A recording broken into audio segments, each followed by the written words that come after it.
Halo semuanya, kembali lagi bersama saya. Di video kali ini saya akan mengajarkan kepada kalian cara menggunakan Google Docs ya. Nah, kita langsung saja. Cara membuka Google Docs ya, kalian bisa ketik langsung di link barnya docs.google.com atau kalian bisa ketik di Google ya, Google Docs. Nah, kita langsung buka saja.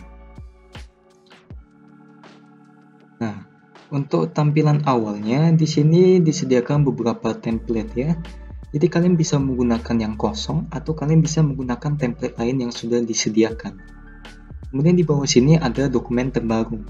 Kalau misalnya kalian belum pernah menggunakan Google Docs, di sini akan kosong ya karena kalian belum membuat file apapun. Nah, setelah kalian menggunakan Google Docs, file-filenya itu ada di sini. Oke.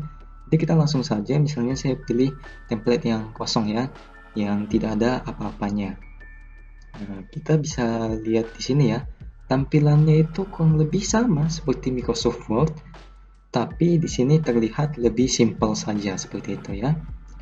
Nah, kemudian di atas sini kita bisa kasih judul ya, judul dari file ini. Misalkan saya kasih tes seperti itu ya. Nah, fungsi kita kasih judul adalah ketika nanti kita ngebuka Google Docs ya, kita tidak bingung lagi kita mau buka file yang mana karena di sini sudah ada judulnya. Seperti itu ya, tinggal kita tekan buka lagi, lanjut mengedit seperti itu. Nah, untuk cara mengerjakannya sama seperti Microsoft Word ya, sama persis. Semua ada di sini. Nah, ada fitur yang membedakan yaitu soal save atau menyimpan ya. Nah, kalau misalnya di Microsoft Word, mungkin kita harus save berkali-kali ya, karena kita takut Microsoft Word-nya tidak sengaja ketutup atau laptopnya mati, kalian takut itu tidak tersave. Nah, kalau misalnya di Google Docs ya, kalian tidak perlu khawatir. Selama kalian sudah terkonek dengan internet ya, semuanya itu akan menjadi auto save. Ya, jadi misalnya saya ketik, kalian lihat di sini, ya langsung saving ya. Nah, kemudian setelah itu save to drive. Jadi di sini sudah tersave, kita nggak perlu tekan Ctrl S atau apapun lagi.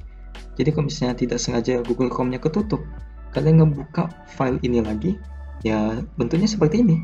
Tidak ada yang kurang karena dia sudah auto save. Seperti itu ya. Nah, kemudian di sini saya ingin menjelaskan sedikit. Di sini ada fitur menggambar ya. Jadi fungsinya apa? Di sini kalian bisa berkreasi ya. Di sini ada disediakan beberapa bentuk ya. Kalian bisa pakai sesuai kreativitas kalian. Misalkan saya ingin buat tutorial memasak gitu ya. Saya langkah pertama itu ambil panci seperti itu ya. Simpel saja. Nah, kemudian saya mau buat dia kata tengah. Kemudian saya mau buat kotaknya ini ada garisnya ya seperti ini. Kemudian saya buat dua langkah saja ya. Saya buat langkah keduanya ini nyalakan kompor ya, nyalakan kompor seperti ini. Kemudian saya kasih tanda panah di sini ya sebagai acuannya kemana. Nah, tinggal kita tekan save and close, maka sudah jadi seperti ini ya. Jadi itu ada fungsinya fitur menggambar. Kalau misalnya kalian mau ngedit, kalian bisa klik dua kali ya.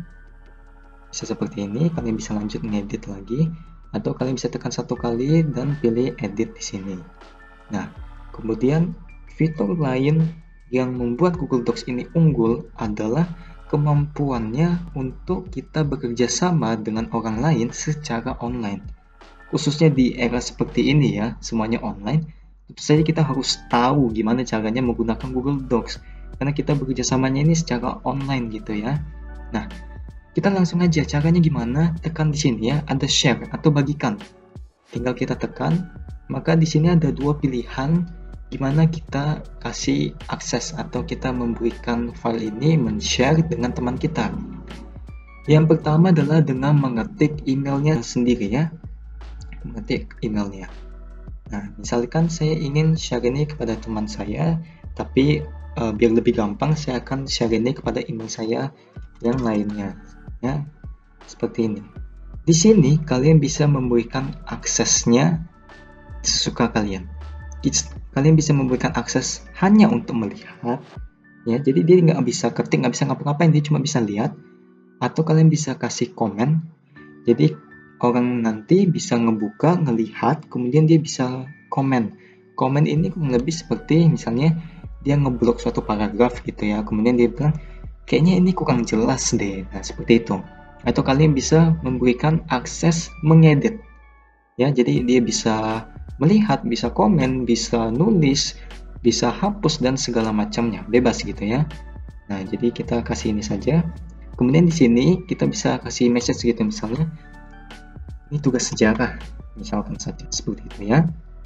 Nah, kemudian kita tinggal tekan send, maka sini sudah masuk ke email dia ya. Gimana cara lihatnya nanti saya akan kasih tahu ya. Kita lanjut saja dulu. Jadi kalau misalnya orang tersebut sudah kalian add ya, nah dia akan muncul di sini. Kemudian gimana kalau misalnya kalian jengkel misalnya sama dia, kalian ingin mengubah aksesnya gitu, kayak dia editor tapi aduh kok dia suka dia hapus gini, jangan kasih dia ngedit deh, kita kasih dia viewer aja, atau kita kasih dia komen, atau bahkan kita mau hapus akses dia, tinggal kita tekan yang mana ya, kemudian kita tinggal tekan save seperti itu ya.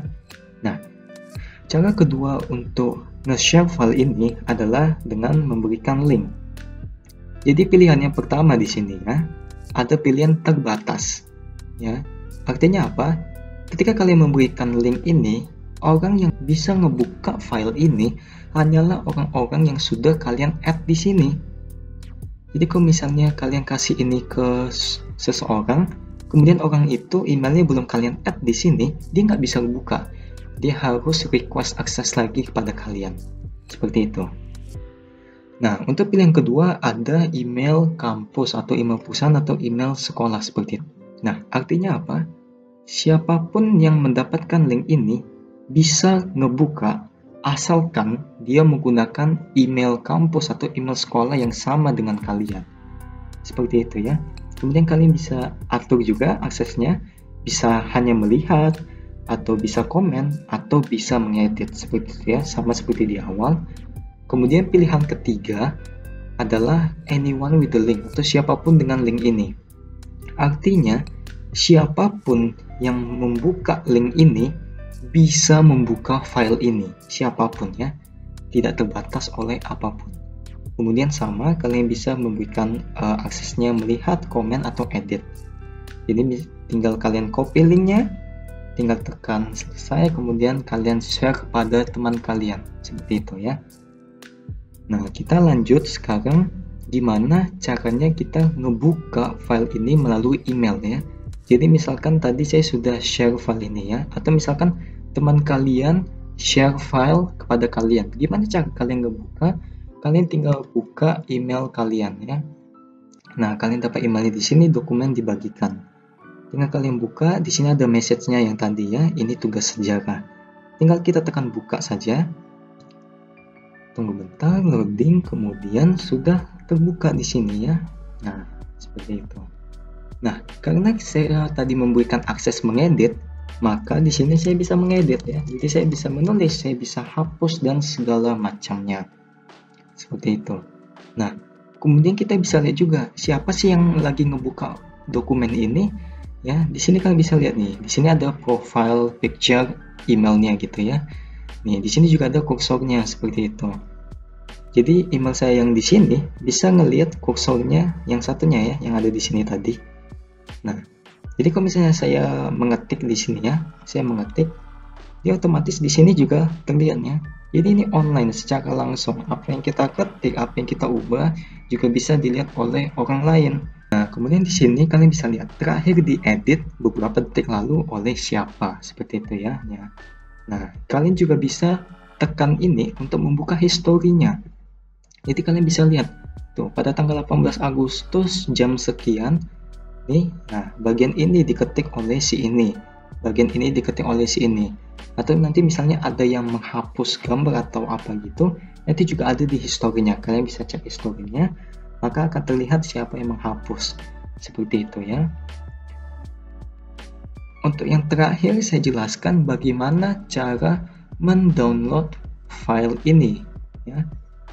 Nah, kita tinggal tekan file, tekan download. Nah, Google Docs menyediakan beberapa pilihan. Kita bisa download dalam bentuk Microsoft Word atau dalam bentuk PDF. Sesuka kalian butuhnya yang mana ya. Misalkan saya download dalam bentuk PDF, tinggal saya tekan, ini kita start download. Nah, tinggal kita buka saja. Maka terlihatlah ini filenya ya, yang tadi sudah dibuat. Ya, nah, jadi seperti itu saja tutorial kali ini, cara menggunakan Google Docs. Semoga ini bermanfaat bagi kalian ya. Kalian bisa share video ini kepada teman-teman kalian yang juga belajar gimana caranya menggunakan Google Docs ya. Jadi kalian bisa saling bekerja sama. Seperti itu saja video kali ini. Sampai jumpa di lain waktu.